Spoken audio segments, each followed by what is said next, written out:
Boom, we are pre-recorded, ladies and gentlemen. It is a beautiful April 12th, Friday. We've landed one day before Friday the 13th is what it would have been. Anyways, no need for superstition when you have a beautiful day ahead of you. We hope you're all enjoying your wonderful time. We've landed back here in Costa Rica and we're excited to get to work. One of the things I want to warn everyone about is that the internet is a little shitty today. So we're going to have to talk over the loading time of some of these charts here. But with that in mind, I'm going to keep this video short today because of that. And I just want to take a look at Bitcoin and Raven, and we'll leave the rest off the charts for now. Again, I want to thank all the private bear members who signed up. I also wanted to point this out too. I thought this was a really fun tweet. CZ from Binance came out and said, Craig Wright is not Satoshi. So for those of you who've been listening, Craig Wright was trying to dox a group called HODLNOT. And basically, they've come to the idea that, this is an attack against the entire ecosystem. So CZ said, any more of this and we delist you. So keep going, Craig Wright. Drive yourself into the hole that you probably deserve to be in. This is extremely entertaining. I just wanted to segue with that. Right now, we've got Bitcoin on the hourly chart, just about to hit a long portion here, breaking through the sell wall at around 51.06. This could bring us up as high as around 52.30 again. I think we'll probably see the long, oh yeah, there we go. We just saw the long wall switch again, so we're gonna have to break out past 51.74. On the 4-hour chart for Bitcoin here, we actually hit the exhaustion wall last night around yesterday around 52.50, right around here. This spot here is where it finally broke through. So as these charts take a minute to load, what we'll see is that there's basically, through the higher time frames, we've been getting closer and closer to an exhaustion area for Bitcoin, and that's really, I guess, detrimental to the price as a whole. We saw the tumble down. There's a lot of speculation. People like to speculate. We're still in a bear market. We haven't really seen any other indicators say otherwise. So as you see, we broke through the exhaustion wall. And again, I think we're going to be coming down lower. I mean, anywhere between 4,800 or anywhere below 4,800, we come dropping back down to 4,000 quite quickly. So this is what we would consider a hawk's eye trade. I exited my positions around 52.50 back into TUSD the other day, mostly because I don't like to trade with that much volatility on the table.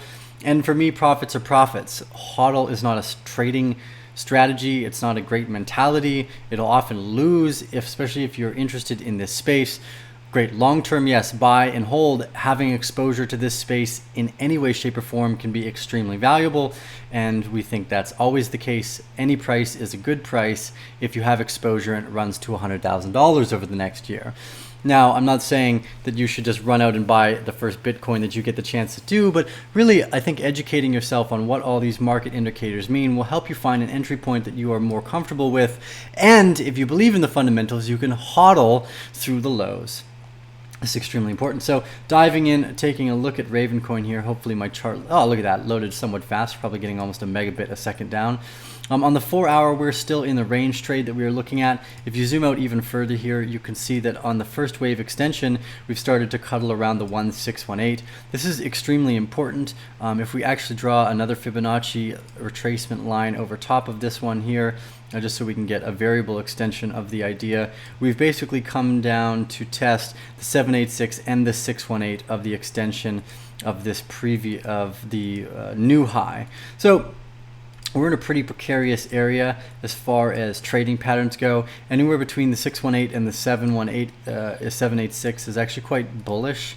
Although if we drop below here, if we drop below, let's say 1056, I suspect we'll fall down to around 900, maybe even come down as low as 600 Satoshis over the next few months. Although there is the potential of a wave 5 extension. You got whoever are in the, for all of you that joined the private Bear Den group, we had over 300 people join. 50 of you joined on the very last day. A bunch of you had paid for the entire year. We've had great comments come in. A bunch of you made your entire year subscription back within the first few hours. Again, Raven has 10% swings in every possible direction. It's fantastic to play around in. So we'll keep a close eye on that. Remember, I'm going to keep this one short today. Pound that thumbs up button, 2019 style, if you enjoy this content. If you have not yet and you wanted to, sign up for the private Bear Den notes. Those are in the section below. We will be releasing a newsletter. We'll be releasing bi-weekly trade non-advice PDFs that we're creating. We've got a brilliant community. As far as I'm concerned, one of the best. So the private Bear Den has become one of my my favorite adjuncts to this community, because it empowers others by giving us the resources to create more documents for you guys, create more pattern charting recognition tools. We're working on some custom indicators in TradingView as well. So very exciting. And I'm actually also working on a little write-up as well as a video on how to use TradingView. So many of you guys have asked, how do we change the colors? How do we make it look more exciting? And I think that's a big part of it, is if you can make something more entertaining for yourself, you're more likely to spend more time there. If you spend more time there, you're more likely to learn more. And these are all positive adjuncts to that entire experience. As well, how do we spend more time learning? Let's make it fun, let's make it exciting, let's make it colorful, and let's make it interesting. And that's the best way to invest in your own education, is to continue to keep yourself at the table while you're studying. Anyways, the Tio with the Arcane Bear, I'm going to close this video off at the 5-minute section today. Also want to thank our lawyer for this beautiful piece of artwork that he created. Took some photos of his friend's orphanage that they had built, the school and everything from the ground up. It's called Sawira in Africa, and what he would do is he'd take these photos and they would use them to sell it to pay for the school supplies and the teachers, etc., and upgrade the school. We're hoping to go visit Sawira one day over the next year. Very, very excited for all the things that are coming. Bear family, thank you all for joining us. It's a pleasure to be able to work with everyone, all the Bear admins. Thank you guys so much. You guys are fantastic. Steel with the Arcane Bear, we're signing off for the rest today. Hopefully I can upload this video in a decent amount of time.